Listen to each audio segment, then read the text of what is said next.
Artículo 104 de la normativa que rige el proceso de elecciones dice: si uno o varios candidatos no reúnen los requisitos establecidos en la Constitución y la ley, la autoridad electoral rechazará la candidatura o la lista. Esto significa que, en términos estrictos de la interpretación de la ley, el CNE no debería aceptar esta candidatura del binomio Arauz Correa. Doctor Rafael Ollarte, ¿esto es verdad o me equivoco? Buenos días, don Byron. Un placer estar con usted y con todos los amigos del Telediario. Un gusto. A ver, diferenciemos las cosas. Una cosa es no cumplir requisitos, una cosa es estar inhabilitado, y otra cosa muy distinta es no haber cumplido no haber aceptado la nominación luego del procedimiento de democracia interna. Porque, como usted bien lo ha mencionado, el artículo 104 se refiere a la posibilidad de reemplazar candidaturas dentro de las siguientes 48 horas cuando el Consejo Electoral las ha rechazado por falta de requisitos, es decir, en el caso del candidato presidencial o vicepresidencial, porque no sea ecuatoriano por nacimiento, porque no esté en goce de derechos políticos, porque no tenga 35 años a la hora de presentar la candidatura o porque esté dentro de las inhabilidades del 113 de la Constitución. Condena por cohecho u otros delitos sancionados con reclusión, ser contratista público, ser miembro de la fuerza pública en servicio activo, adeudar pensiones alimenticias, ser funcionario, ser juez sin haber renunciado con antelación, etcétera, haber participado en un gobierno de facto. Esas son las inhabilitaciones. Entonces, solo en ese caso, según el artículo 105, número 3, conforme al artículo 104, usted puede reemplazar candidaturas. Pero si usted no cumplió con el procedimiento de democracia interna, que incluye la aceptación de la nominación, la candidatura es fallida, según el artículo 105, número 1, sin posibilidad de subsanación, es decir, no hay posibilidad de presentar reemplazos dentro de las 48 horas siguientes. Esto por una razón muy sencilla, porque si yo me quisiera saltar el procedimiento de democracia interna, ¿qué podríamos hacer, pues, don Byron? Entonces usted dirá, a ver, yo le digo, don Byron, seamos candidato presidencial y vicepresidencial, y usted me dice, pero no hemos cumplido con la democracia interna. No importa, presentémosle a fulano y a mengano, les van a rechazar por no haber habido democracia interna y nos van a decir que reemplacemos en 48 horas y ahí nos presentamos nosotros. Justamente para evitar ese fraude e incumplimiento del artículo 108 de la Constitución, que exige que la presentación de las candidaturas por parte de las organizaciones políticas debe haber precedido el procedimiento de democracia interna, es que no es subsanable en esos casos. Doctor, pero en este mismo cuerpo legal de la ley electoral, artículo 96, dice textualmente: no podrán ser candidatos o candidatas de elección popular, numeral 2, quienes hayan recibido sentencia condenatoria ejecutoriada, entre otras por tráfico de influencias, testaferrismo, lavado de activos, cohecho, etcétera, etcétera. ¿Esta sería otra de las inhabilitaciones para este candidato? Claro, a ver, aclaremos las cosas. Digamos que Rafael Correa y Carlos Rabascal hubiesen aceptado esa curiosa nominación, porque además fue una nominación simultánea para el mismo cargo. Ahí está de contar en los Estados Unidos o en Chile o en Argentina, donde hacen primarias, de que se pueden nominar a dos candidatos para la misma dignidad. Es una cosa muy curiosa. Pero bueno, más allá de aquello, una cosa es que usted, por ejemplo, ha aceptado la candidatura, hubo el procedimiento de democracia interna, aceptó su nominación y le inscribe en la candidatura, y al momento de inscribir, el Consejo Electoral detecta que hay una falta de cumplimiento de requisitos o que hay una inhabilitación. El caso que usted señala es correcto. Si yo tengo una condena por cohecho, no solo que se me suspenden los derechos políticos en virtud del 64, número 2 de la Constitución, con lo cual no puedo ser candidato a dignidad alguna de elección popular mientras persiste la condena. Además, la pena por cohecho inhabilita perpetuamente para ser candidato en el futuro a cualquier dignidad de elección popular, artículo 113, número 2. Y como además esa pena por cohecho implica perder derechos políticos, inhabilitación perpetua para ser candidato y también prohibición perpetua para ocupar cualquier cargo público, 233, inciso tercero de la Constitución, ocurre que me tendrían que descalificar. Pero esa descalificación por falta de requisitos o por inhabilidades solo puede ser practicada respecto de un candidato legítimo, es decir, un candidato que fue nominado en democracia interna y que aceptó la nominación. Porque si usted no aceptó la nominación, yo no tengo por qué analizar, o sea, no puedo ni siquiera analizar los requisitos, solo no aceptó la nominación y por lo tanto no tengo lista. Doctor, varios colegas suyos, entre ellos el doctor Quintana, que estuvo hace poco aquí, dice que se inhabilitaría al binomio, no solamente al candidato vicepresidencial, porque si efectivamente se presentan es en binomio, candidato presidencial y vicepresidencial. Si Arauz Correa no fueron aceptados en esa inscripción porque uno de los dos no estuvo presencialmente, ¿se inhabilita ese binomio de esa organización política o solamente al candidato vicepresidencial, en este caso, que no estuvo presencialmente? Yo comparto el criterio del doctor Quintana, toda vez que desde la Constitución del año 78-79 se estableció que el binomio es inseparable, que es inescindible.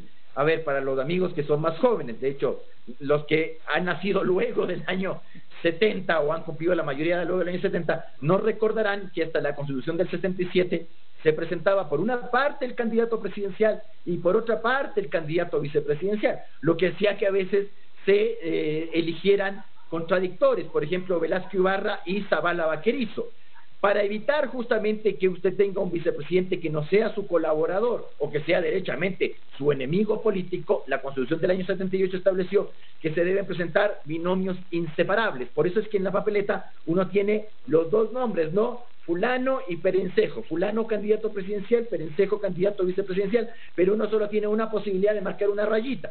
Por eso el binomio es inseparable. Entonces yo marco la raya y lo que hago es votar por el binomio, por eso se le llama binomio, inseparable, inescindible. Entonces yo no puedo tener candidatura presidencial en Ecuador sin candidatura vicepresidencial.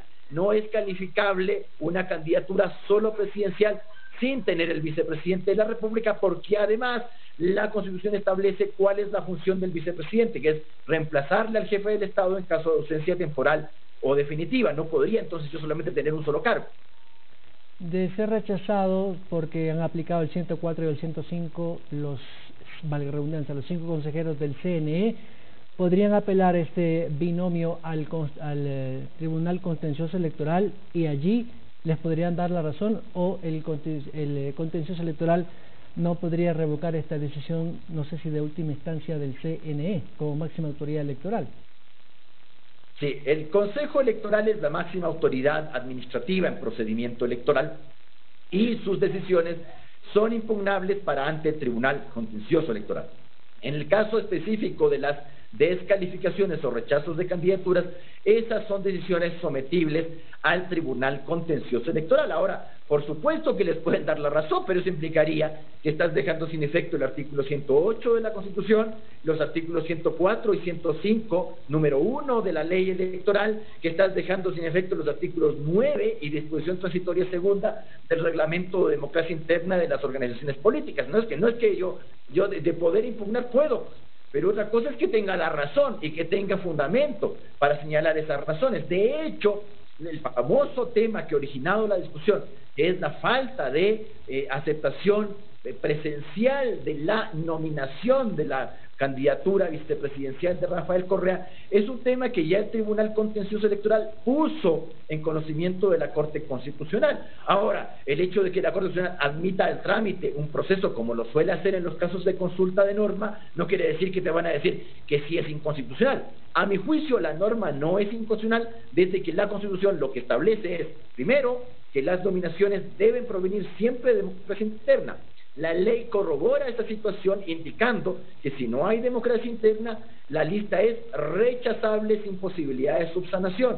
Y el reglamento indica cómo se realiza la aceptación de la nominación.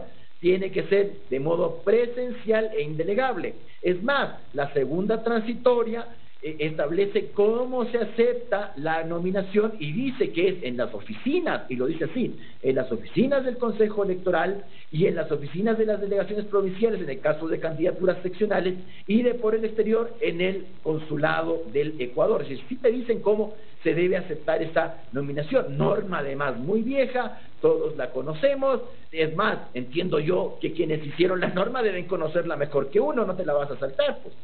Doctor, entonces, el contencioso electoral, si le da la razón en el hipotético no consentido de esta apelación al binomio de Arauz Correa, ¿estaría violando un artículo constitucional? Sí, efectivamente, estaríamos estaríamos violando la Constitución. Y eso hay que dejarlo en claro. Antiguamente, antes de la Constitución 2008, la fase de aceptación de nominaciones, la fase de inscripción de candidaturas era laxa, ¿no? Entonces los partidos y movimientos o las listas independientes que en ese momento se podían dar, que ya no se pueden dar, simplemente llenaban los formularios, nombre, número de cédula, firma del candidato o la fotito para la papeleta y la copia de la cédula, y con eso se presentaba en el Tribunal Supremo o en el Tribunal Provincial Electoral.